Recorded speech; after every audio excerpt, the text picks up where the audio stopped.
My research group and I were interested in understanding what habitats are important to migratory birds as they're passing through this region, and therefore, how can we understand how to best conserve them and make sure that they have the places they need to be successful in migration.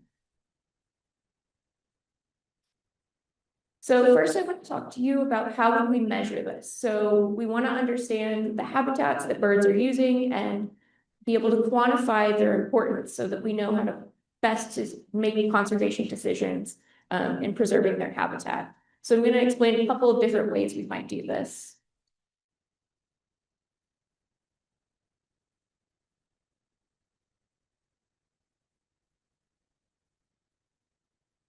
So the first might be a long-term experiment. So this would be, for example, if we wanted to study the birds right here, we could every morning go out to the beach and spend 15 minutes counting the birds that we see and do that for many, many years. And we would get a great idea of what's going on with birds here at MSI.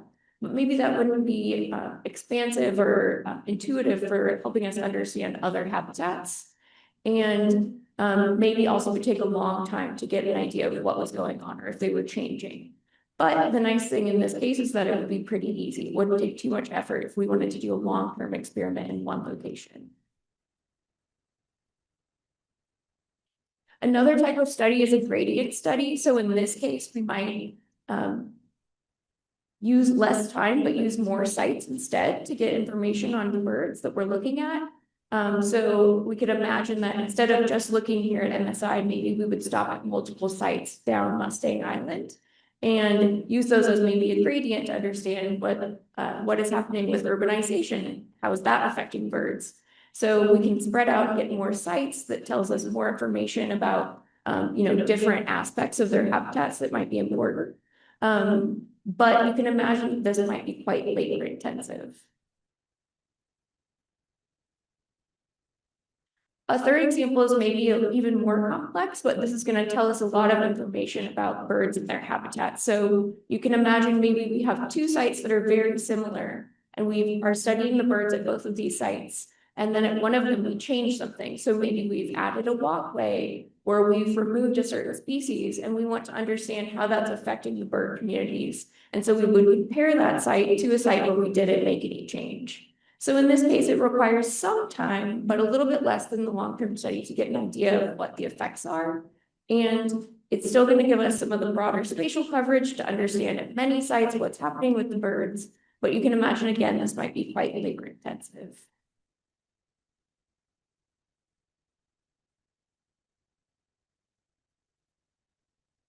So this is where conservation technology comes in, and that's what I'm going to talk to you about today. So generally, what I mean when I say conservation technology is that these are tools used to collect more and better data so that we can improve our monitoring of wildlife and therefore understand their habitats and what threats they may be facing so that we can make good conservation decisions.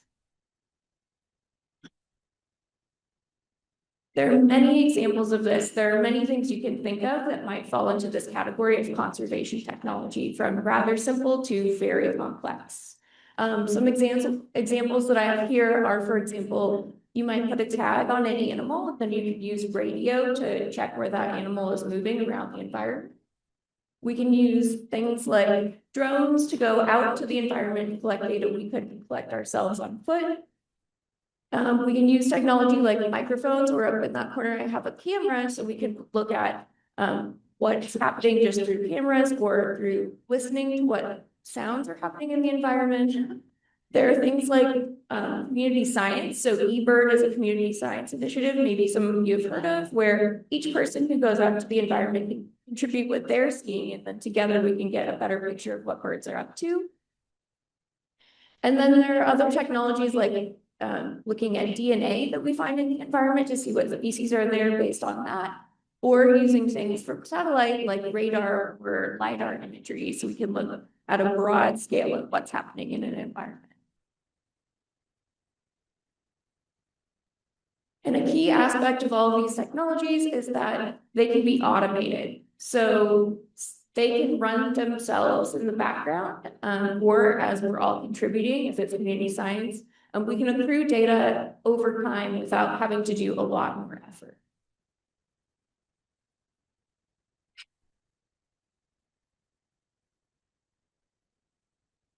So what this does, this automated sensing technology, is that it expands the space and the time and the amount of data we can collect to understand birds in a broader picture that tells us more and maybe gleans more information on what we can do to help conserve them. So as an example, as compared to the other types of studies I was explaining before, we can imagine a site in which we want to understand what birds are in this habitat and how are they behaving. And so for this example, maybe we put out some microphone to record the sound in this environment and understand what they're up to.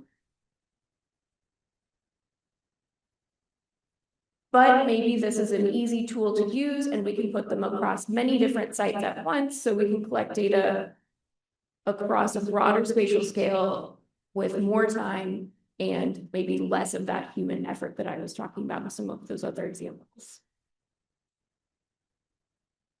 So what this does is this addresses a lot of the concerns that came up with the other types of studies we might do. It's repeatable. We can do it across a broad spatial scale. It can run for a long time on its own without us having to do anything.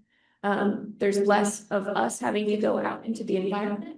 And also these allow us to access environments that may be otherwise difficult to get to. So today I'm going to talk to you about two types of conservation technology, one being bioacoustics, like what I was just talking about, and then I'm going to talk about radio telemetry.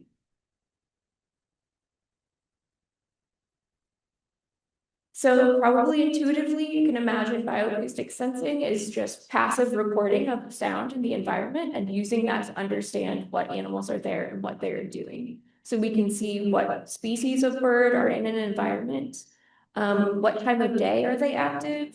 Are they active in morning or maybe during temperature changes? They're active even earlier to avoid the heat of summer, or are they making changes in their behavior?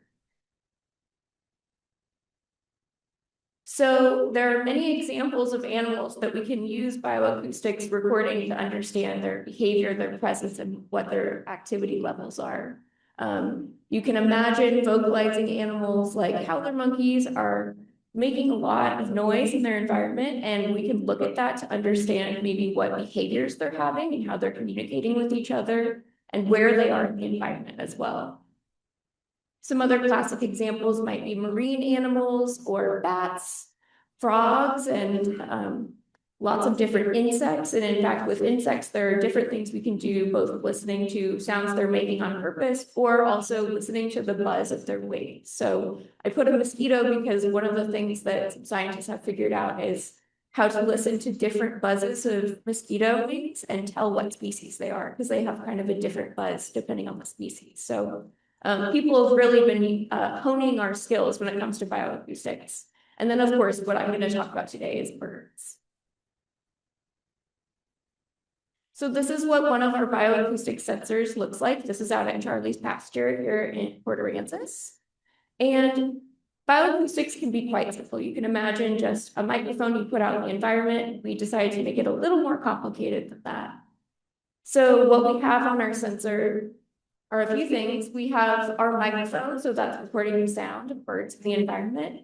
We've paired that with some other sensors that are gathering environmental information that we use to pair with the bird noise to get a sense of, what climate matters to them, or maybe is there something to do with soil moisture, which you can imagine here in Port-Aransas is pretty important when they're in a certain environment. It's solar powered, and then something else that makes these sensors special is that they're run with something called a single board computer. So these computers are just, yay big. They're the size of a wallet. And they're pretty simple as compared to, a big fancy computer, but they can do quite a bit. And so what these computers can do is they can turn on and off all of these different sensors depending on time of day, and other things that we've set them to do. And that's what makes this run automatically. So I don't have to go out there and push start and stop each day. It can kind of run on its own over the course of the season. And then we can get the data that it's collected to get a better sense of what's happening without having to go out there ourselves each day.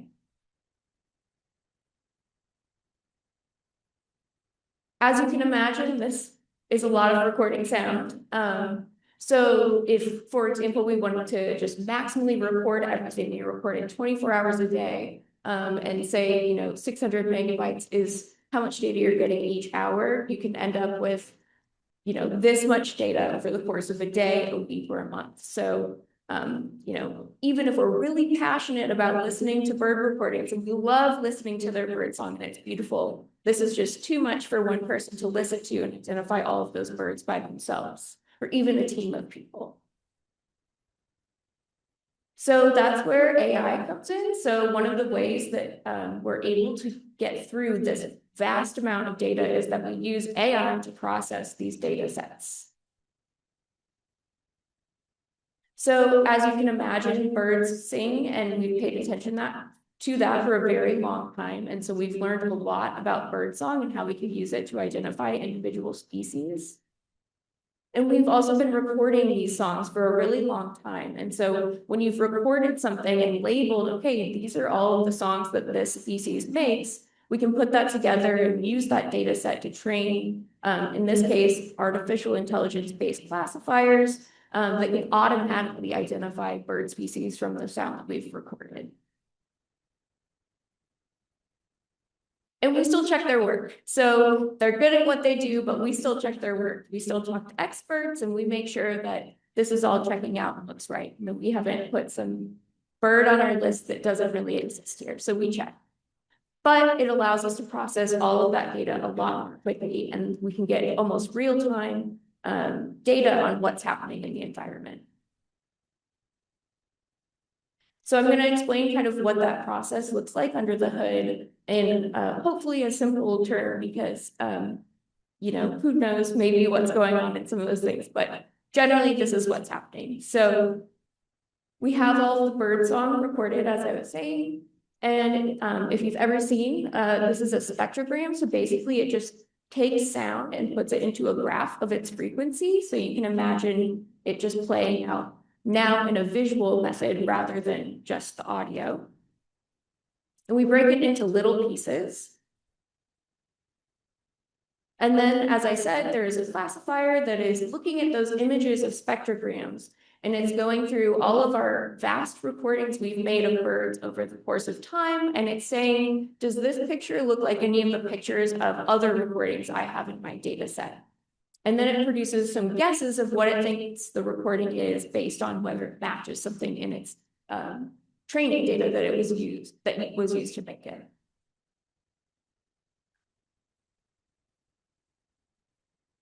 In combination with checking to see if that sound matches sound that it's been trained on, the other thing it's doing is it's checking occurrence records. So like I said, we check our work when it comes to deciding what birds might be present. And as I mentioned earlier, there's a community science initiative called eBird, and this is a repository of information on what birds are present in what places at what time. And so what this algorithm will do is, after it's gotten some guesses on what it thinks it heard, it's going to look then at what kinds of birds are found in that area, and is it likely that the bird I heard would be there at this time? So it's kind of double checking its work to see if that makes sense, what it's decided it might have. And in the end, what we get as an output from our sound file that we put in at the beginning is we get a prediction of what the classifier thinks it heard, and it's checked it on what birds are present in that area to make sure that it's a realistic guess.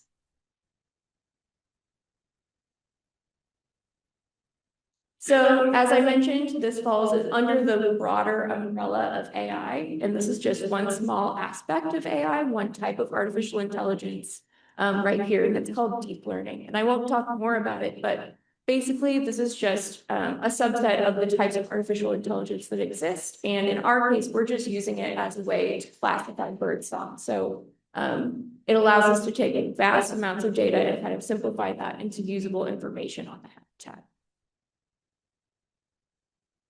So to summarize, these are non-obtrusive methods that are scalable. They allow us to go monitor birdsong in many different areas. And then we come back with all of those sound recordings, and we can get information on what species were present in the environment, we can get a sense of, when and how are they active, and are there any behavioral differences we're noticing. So getting back to worrying about their habitats and how they're doing in their habitats, we can look at over time and see, this bird used to be here a lot, but it's not anymore. And is there any other change in that habitat that we could attribute that to? Or maybe they're increasing in an area that we've maybe planted more trees at or done some other change.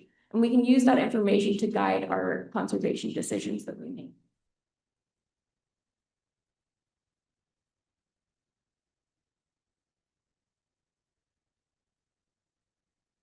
So next, I'm going to talk about radio telemetry. So these are transmitters that emit signals that are attached to animals. So the animal has something on them, and then we can listen for those transmitters with an antenna and a receiver to find out where that animal is. So you may have seen these before. Here are some examples. So sometimes you'll see these collars on, especially like big mammals, and those have been used for a very long time. And then depending on the animal, maybe that doesn't work the best. So in other cases, they might have a tag like this shark, or for birds, they're a little smaller and that might be tricky. And so sometimes you'll see things like little backpacks on the birds that they can wear that holds their receiver for them. And this is kind of a size limited technology. It needs to have a battery, so it can't be, too small, but we have gotten pretty small to the point that we're starting to be able to use them on insects.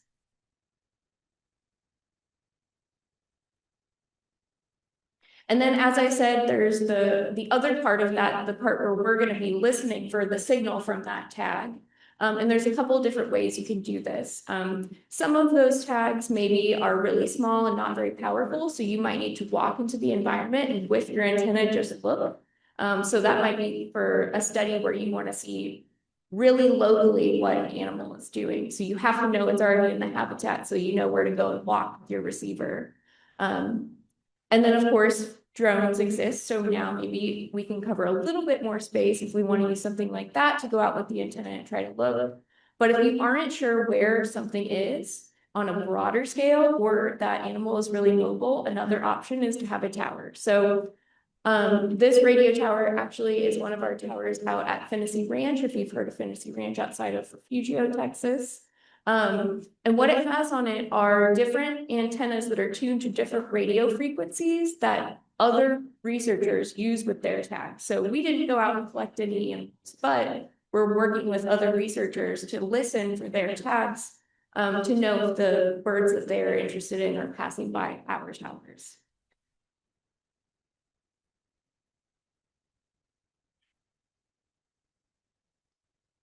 So this is part of a broader animal movement network called MODIS. And it's an open access international animal movement research network. So what it is kind of an organization of people interested in understanding animal movement, and they've all agreed to share their data and talk to each other about the information they're collecting. So this is a map of all the different MODIS towers currently. You can imagine we're in there somewhere. And what's really cool about this is that we know that birds are moving from really high north to really low south.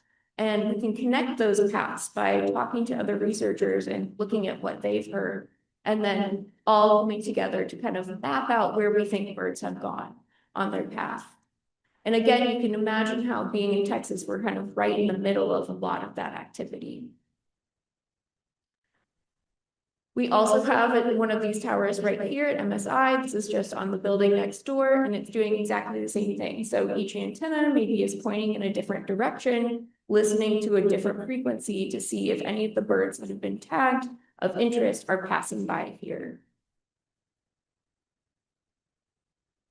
So the benefit of this is that it connects animals detected at the Texas Gulf Coast to sites where they were first tagged or anywhere along their migratory path, and we're contributing to a coordinated understanding of animal movement across the globe. So I have a video that's going to show one of the detections we've already gotten at our towers, and what it's going to do is we're going to be looking at a map of North and South America, and you'll see two blips, and those two blips are two birds. And I'll play it a couple times so we can watch their path. So first, starting in North Dakota, you can see those two blips that went down to Peru. And then they're kind of coming back up, and they're going to be detected at one of our sites here in Texas, and then go back up to North Dakota. And along the bottom here is time. So those two detections happened in the spring, and when it plays, oops.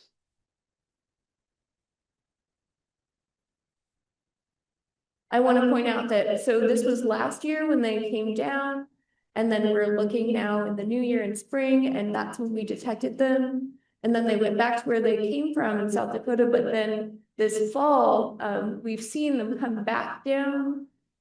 So they're overwintering right now, we presume, and then we'll hope that again this spring, just like last spring, they'll come by our tower again. So not only are we seeing their entire migratory path, but because these towers are running long term, we can get a sense of maybe over years, are they changing their path, or are their paths repeated, etc. So this is a great project, and it's been really fun to get to click and see what we detected and where it came from and where it's going next.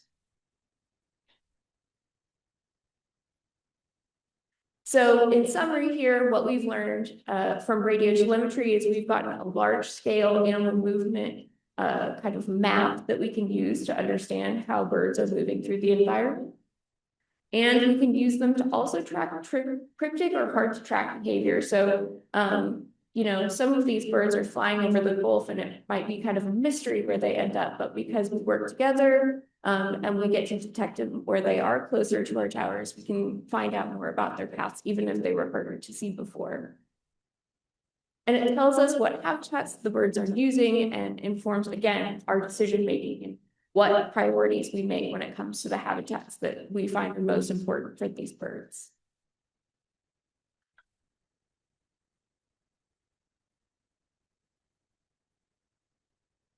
So together, these integrated methods of ecological monitoring can help us understand migratory bird movement and behavior in a time in which the environment is changing and biodiversity is in decline. So we want to really prioritize getting this information so we can make decisions that help us better preserve these animals.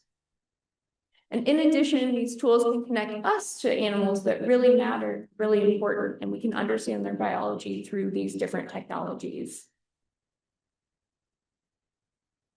So I want to show you a couple examples of this. Can raise your hand if you've heard of eBird or the Migration Explorer or any of the other tools I've talked about today. Okay, yeah, great. So I just want to show you a couple of these because migration season is approaching, and these are all really interesting to kind of poke around at and see what's going on with migratory birds. So the first is the Bird Migration Explorer. So what this is doing is, as I was saying before, there are these kind of connected networks that use data to all come together and look at where birds have been and where they're going. And what I was talking about before was maybe more broadly, but what you can do here is you can, if you're interested in a certain species, go in, and I've already put in Port-Aransas, and maybe we're interested in this plover. And it will show you where these birds have been detected. And what I think is really exciting about this one is this bird has been over at the highest part of the globe and then come through our location and then gone down to the lowest part of the globe. And that sounds almost hard to fathom, but they've done it, and they came through Port-Aransas as well. So if you're interested in looking at individual species, it's really cool to kind of track and appreciate how impressive some of these migrations can be. So I find this one quite fun, and I would encourage you to look at it as a repeat. This was the Bird Migration Explorer. Another one that is very cool is called Birdcast. So this one is using radar data. So what they do is they use the same radar that we use to look at the weather. Just like that, we'll be looking at clouds through the sky. It's using clouds of birds to look at what birds are flying when. And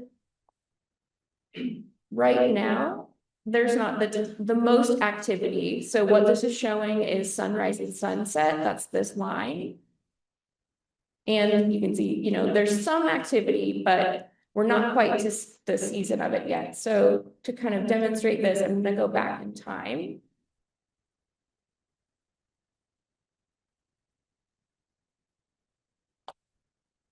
So imagining June instead, what was happening, we're seeing this really light up. And so that is actually tracking the density and the movement of birds on this day. So we can look back in time as well and see maybe how has that changed over time.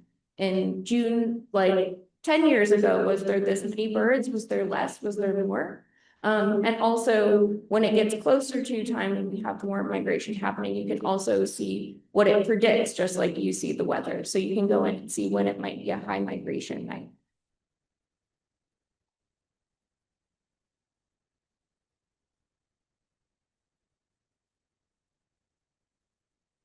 And then, as I mentioned, I used eBird a couple of times today in what I was talking about. So eBird is great. So it's an app that you can use on your phone, and you can use it to track lists of birds that you've seen. And you can also look up information in your area. So if we wanted to start broad, we can look on here and see just what was recently observed in Texas in general. So whether those species were just seen for the first time or when they were most recently seen.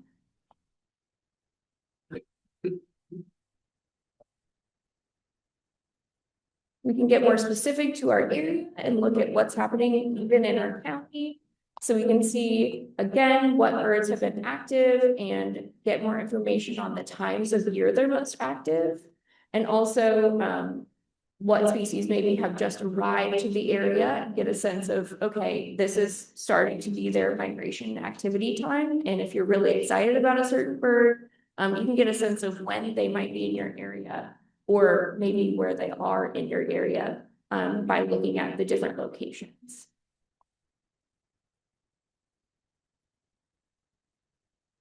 And then this is one I didn't put in here, but raise your hand if you've heard of Merlin, the Merlin app.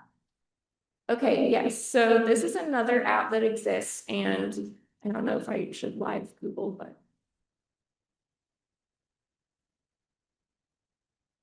So this is a bird ID app. And so what you can do is you can get this on your phone. And again, you can look at lists of what birds maybe are active in your area at that time. And this app also has a feature where you can just have it recording maybe while you're on a walk or you're out somewhere. And it will kind of actively listen, and it's running those same models like I talked about before. And what it's doing is it's making a guess of what you might be hearing right in that moment. And so, as I mentioned, for our work, we're pretty careful on verifying the identifications. We ask experts and check other records to make sure it's ID'd. So you'll want to hold a grain of salt when it says that you've heard something amazing. But what's really cool is it also has a lot of birds in its catalog with all of their different calls. So if you're someone who's maybe new to birding and you want to learn yourself what some of these birds sound like, you can click on the different sounds that they make in there and kind of yourself learn and listen to what you might expect when hearing those birds, or even play it back when you think you're hearing that bird.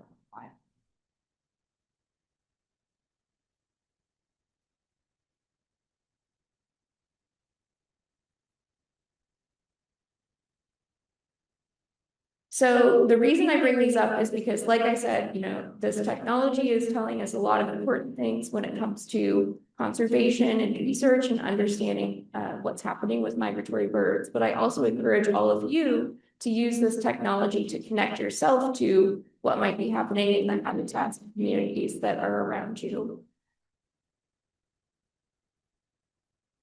And with that, I want to thank my lab and all of our funding resources. This has been a really fun project. I've really enjoyed doing all this work here in Port-Aransas. And I'm really excited to see what we learn this migration season with all of our bioacoustics and telemetry. Thank you. That's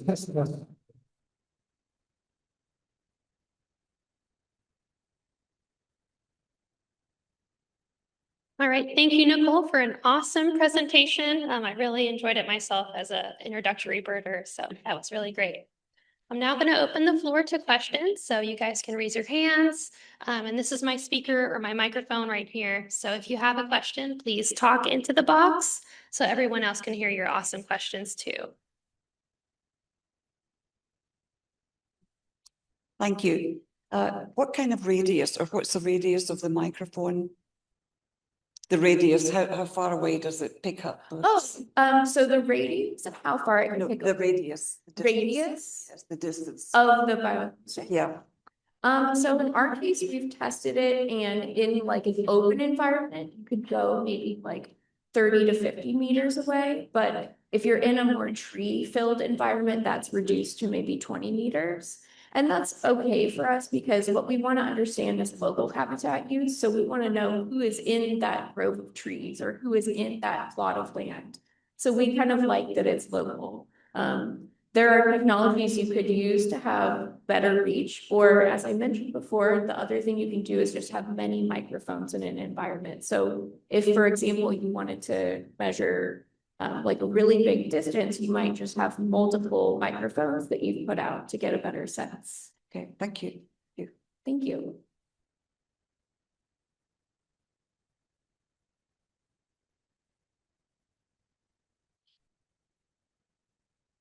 Thank you for summarizing all the technology. Wow.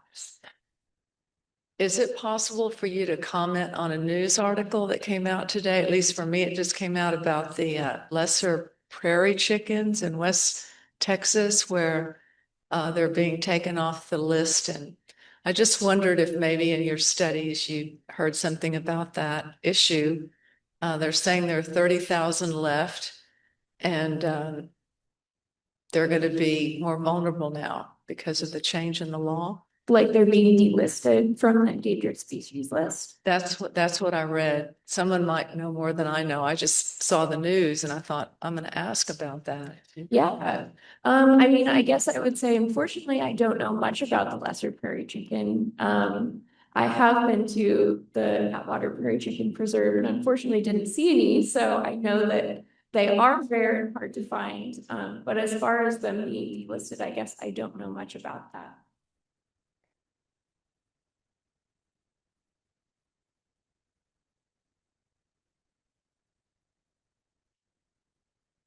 On the radio telemetry on the smaller receivers or transmitters, what's the battery life, or how long will those last, say, on insects and birds?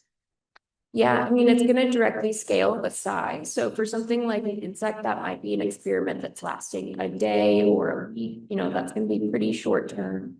It also matters how the receiver is attached to the animal. So you can imagine that something that is like an ear tag or attached in that way is probably going to stay on, but something that was maybe ingested or something that was the backpack, maybe those are less likely to stay on. And so it's a shorter term experiment, not because the battery dies, but because that method is not going to stay with the animal long term.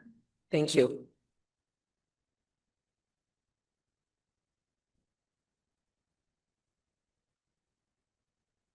Can this thing differentiate mockingbird calls and other birds that have many bird sounds? Can I tell that it's not the real bird? Oh, that's a great question. So one of the things that we talked about in my lab group is if you would be good enough at doing an impression of a call that it would think you were the bird. So we've tried it and have not been good enough at doing bird calls. But one of the things on, for example, the Merlin app, as I mentioned, that it can play the calls of different species, it will actually distinguish, this is a mating call, this is like the dawn song. It will have many of their calls. And that's one of the ways they've tried to improve the algorithm is by including many of the different calls. One of the things that it doesn't always account for is you can get dialects in different species. So maybe regionally, it's, they sound a little different in one place versus the other. And that can still be tricky, but they're trying to improve that and find ways to make it work better.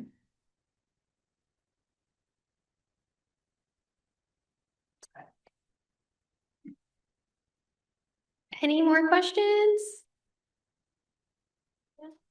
I'd like to know how expensive those units are that you put out, and then how do you select the sites for it? And shouldn't there be many more as opposed to just a few? Yeah, absolutely. I mentioned the computer, the single board computer. Those are less than $100, so that's great. One of the things that can be expensive is the solar power. So you have to buy a battery and you have to buy a panel, so those things can be a couple $100. So that increases the overall cost. Maybe the entire setup might end up being $500 if you have all of those sensors and the solar power. But you can really reduce that and make it a lot more affordable if you have access to power, but that limits how far into the environment, into the wilderness you can go. And I would say, as far as how we choose the sites, so that has to do with where we already know many birds are, or where habitats are changing. I mentioned we're interested in looking at if we're changing the habitat, how is that affecting bird populations? And so as far as, for example, being out at Charlie's pasture, that's a great location to already, there are already many birds there that we care about. We want to see how they're doing. And there's a lot of change happening in that area as far as with the channel and maybe some improvements to the environment as well. And so we want to see how that affects the communities themselves. And then as far as why don't we have more, I would say in this case, this is kind of us just trialing everything that we created because we created them ourselves and wanted to see that they work. But I would love to see them in more places. And one of the ways you can do that is by having a simpler design. And that also makes it more affordable. So there's a balance there. You get less data, but maybe you can put them in more places.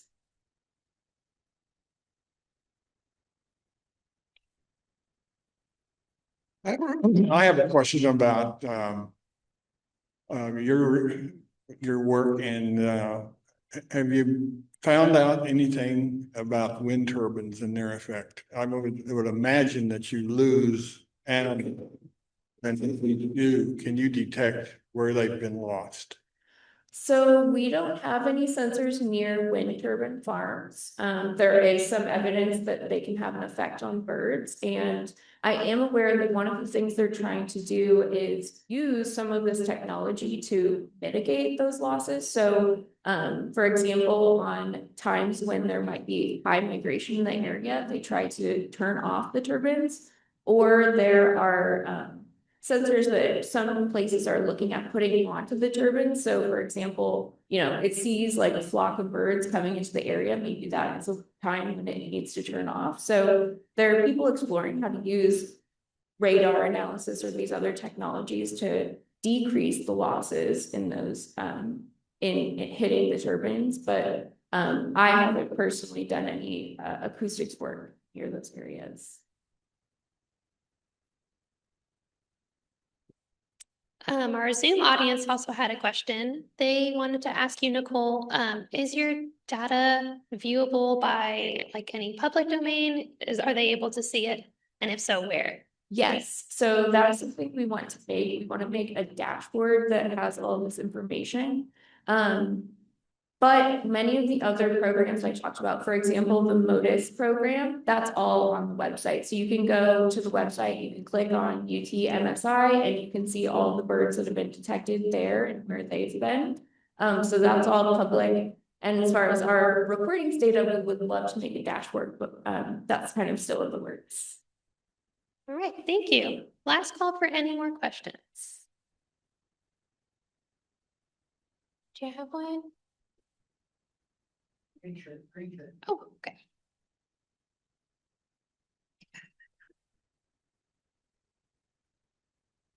I was wondering for so long about the location of UTMSI, being close to San Jose Island, which is undeveloped, and also close to the water and everything. Is it possible from your studies that you would say, yes, literally the birds come in, they cross the water, and they just, like this very moment where we are here, it's like such a great landing spot. It's such an important landing spot for them. From your studies, maybe numbers that are coming in. I know Charlie's pasture is important. I know all of that. But I just wondered, in your opinion, maybe the location of the private island just over the channel and certain things made this just an amazing place to record the bird migration, this actual university spot. Do you Yeah. think that could be true, or do you know anything about the numbers? I would love to record out there. Yeah, we don't have a sensor out there, but I agree, this is a really important stopover habitat. And one of the things we're interested in is actually, sometimes they're unexpected places. I don't know, has anyone heard of Paradise Pond in Port-Aransas? Yeah, so it's a really small area that's tucked into, right by a restaurant and development of houses, but yet it is absolutely rich with birds. And it has water, obviously, and probably a lot of food resources. And so sometimes it's unexpected, the places that they really concentrate. And that's one of the things we want to understand is kind of maybe in our imagination, we would think it needs to be a pristine environment that has none of those things. But in this case, they're concentrating in a way we are not expecting. And so that's one of our goals, is to understand, okay, we're seeing a lot of birds here. What's going on, and how can we update our idea of what they need right now in their stopover habitat, so we can make sure there's more of that available to them, or really prioritize preserving areas that provide those resources. And in your experience, would you recommend citizens like myself just try to get a water source, try to get a water drip, try to do something? You mentioned water in Paradise Pond. Is that like such a huge element? Water is one of the main things we see birds kind of aggregating around, especially during stopover time. Yeah, as far as what to have at your house, I'm less familiar there, but I do know that's one of the things we think is most important to preserve, is that where we see them gathering. Thank you. Thank you.